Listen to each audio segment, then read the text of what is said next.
Here we go again. Back with more Pro Cycling Manager season 2016 today. We have stage 15. We finally reached the proper mountain status of the Alps. There will be a little flat stage tomorrow, but this is pretty much the beginning of the end for these riders now.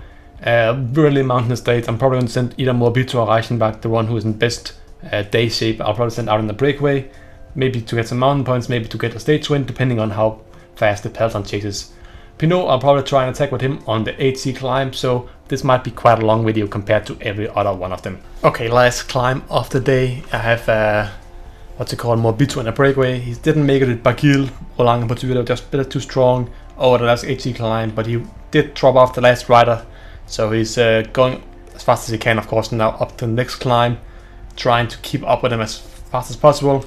Behind, of course, I think the stage will be between the three riders up front, Bagil, Roland, and who was the last rider? I already have forgotten about it. We have this 7-man group here, which is the remainder of the peloton. Lucien Santos was not there, of course. He's part of the breakaway, but notice that Quintana and Nibali is not here. They've been trying to catch back with us the entire downhill.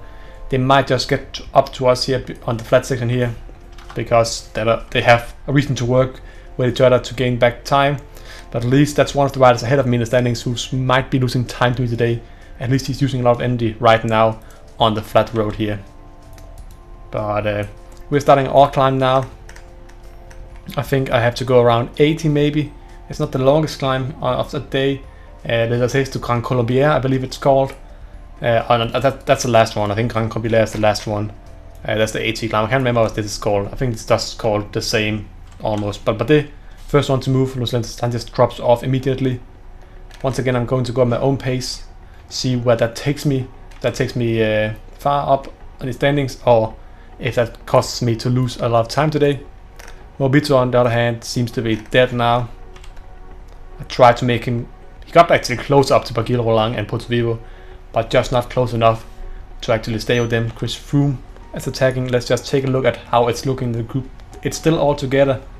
I'm keeping the same pace as them. We're caught up with Steph Clement here. Romain Bardet stays a bit further back here. Still going at my own pace now. There goes Alejandro Valverde, seems to be in good form today. Contador seems to be struggling actually a little bit here. On the other hand, I think me and Bardet is going to get dropped by the rest now. Morbito, I've gone out over the top now. I have about a minute up to the front group. I don't know if I can catch them on a downhill yet. It would probably be very difficult for me. But at least I can try to. I can't. I've used too much energy. So let's just not focus about that anymore. And let's see what we can do here in this group instead. When I can go slower, I will. But when there's these attacks here, I'll try and up the pace a little bit. I don't want... I hope I didn't just stand completely still here. I tried to roll on this one, and if you just miss it by a little bit, it takes different riders instead. It's very annoying. Just saying. Valverde goes, Richie Porte again follows, Contador follows. Oh, Contador couldn't follow for a lot. I think Contador plugging me off a little bit there as well. There goes Christian Gasson, another breakaway rider being caught from Fortuneo this time.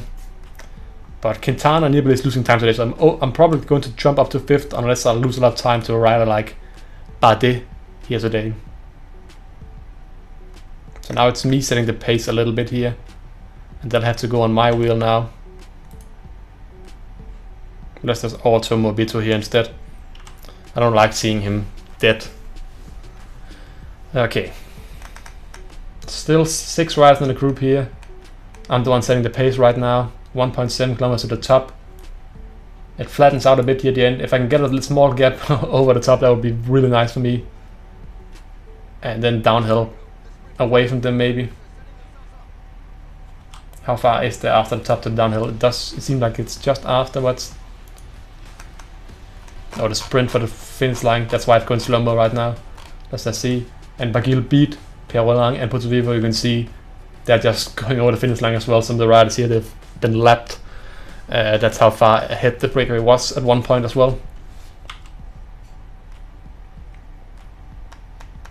Will there be a gap here to some of the riders? Contador, Froome, and Bardet seems to be struggling a little bit here. But I think they'll probably make it up again. Froome is not the best downhill rider, but Contador and Bardet are very good downhill riders here. So is Valverde, of course, as well, but compared to Bardet in particular, not that great. So I try to get away here. I might try again once we reach the flat part of the road here. But no one is working together right now. Oh, that's an attack, I think it was, from some other riders here. I'll go on the wheel of Valverde. Oh, I can't get any water, but that doesn't really matter too much anymore. Let me take my energy gel. Pace is really low right now, so let's try an attack instead. I tried to get away here from Valverde, Froome and everybody else, but instead Bardet is the one countering. I think he will actually might just get away. He starts the sprint here, 1.5. I couldn't get on the wheel of any of them, so I might just lose 10-15 seconds to everybody here. That's a bit annoying. But anyway, I gained like 3 minutes on Nibali Quintana as well, so I'm pretty sure I've jumped up to 5th overall right now, which is not a bad result at all. So in the end, the white jersey actually ended up taking his first stage win. Van Bagil, Mobito finished 4th, just didn't make it in the front group. Really sad. I think I could have had a good chance of winning the sprint if I was there. Pinot tried to get away. I tried to gain time. I got the same time, luckily enough, as Valverde, Richie Porte, Bardet, Contador and Froome, gaining around 2.5 minutes on Quintana and Nibali. Should put me up to 5th overall. Yeah, around now 36 ahead of Bardet. Quintana drops down to 8th, while Barguil moves all the way up into the top 10 and takes the new 7th place. He gained 20 minutes today, 17 minutes on me today as well. So he's quite a way up there now. He's dominating the under 25 standings even more at this point. Sprint jersey we are still 7th, mountain jersey we are 2nd, and yeah, not really much have changed other than that. Anyway, let's see. Yeah, Froome, Contador, Valverde and Richie Porte will probably be very difficult to overtake. Quintana hasn't looked strong, Nibali hasn't looked that strong, so it'll probably be between me and Bardet for the top 5, so that's probably going to be my goal now. But there's still some of the most difficult stages of this entire Tour de France left to go, so I can easily end up both on the podium and maybe even outside of the top 10. A lot can change. Hopefully it'll go in my favor. See you guys next time. Goodbye.